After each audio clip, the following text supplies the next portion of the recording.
to look for an agent to Oh, represent of you, course. Of right? course. Of It's not course. totally bad, but the reality is, if you're that good, agents will find you. Yeah. People would scout. People would want to work with you. That's just my Yeah. thought. There are You know, even so many strategies that you can employ mm-hmm, where you as the player, you still remain the asset. mm-hmm, You know, if you employ the wrong strategy, then you are giving away that right, so to speak. So the question that the athletes should be asking themselves is, how in everything I do, how do I ensure that I remain the asset? Because don't forget that if there are no footballers, no agents would exist. Who would the scout be scouting now? very, If there are very, no footballers. So that's the question very, that should always be at the back of your minds or their minds. That, hey, this step I'm about to take or this thing I'm about to do, am I still the asset in this thing? Once you feel like you're losing yourself or you're giving away that right to be the asset, then it means that you're employing the wrong tactics.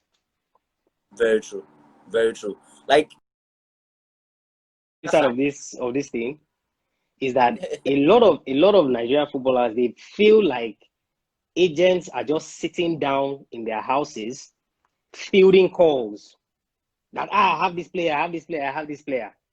The agents are looking for players. Their business thrives on the quality of the players they have. So if they are not actively searching for players, their business will die. And that's why you see most of the time when these agents sign one standout player, they kind of like just relax a bit. Because with that standout player, their business is good. You very understand? true. So the agent is not just sitting down somewhere and people are calling, I have this player for you, I have this player for you, I have this player. The agent is actively looking for players. Actively looking for players. So it's not a case of if I don't call them or if I don't go after them, then what happens to me? They are looking for players. How can you now be in the position where you are one of the types of players they are looking for? How do you get on their radar? Now, all of these things have nothing to do with the playing side. They have nothing to do with the actual playing side. This is where you now talk about tactics and the business side of sports. And you see, the truth is, whether we like it or not, the truth is that in Africa, we're at a disadvantage.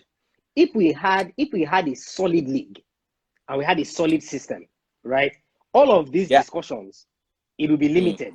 Because you can easily the issues you have are limited.